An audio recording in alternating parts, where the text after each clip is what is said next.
C'est une journée importante chez GSK. Au programme des assemblées du personnel, les travailleurs sont informés plus en détail sur le plan de restructuration de l'entreprise. Et cet après-midi, une nouvelle réunion a lieu au gouvernement wallon à Namur. Hier, les ministres ont rencontré la direction. Ce vendredi, place aux syndicats. Pour rappel, mercredi, l'entreprise pharmaceutique annonçait son intention de supprimer 720 emplois et de ne pas reconduire 215 contrats temporaires en Wallonie.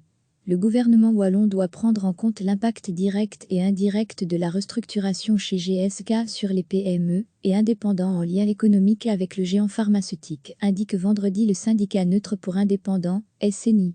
Il appelle le ministre-président Elio Di Rupo, PS, à prendre des mesures de soutien pour ses sous-traitants.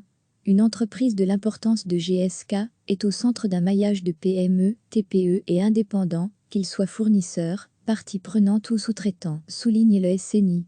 Généralement, ces petites entreprises, par la taille et les commandes d'importance d'un donneur d'ordre de la grandeur de GSK, sont particulièrement vulnérables, car une bonne partie de leur chiffre d'affaires en dépend directement, poursuit Christophe Wambercy, secrétaire général Wallonie-Bruxelles du syndicat.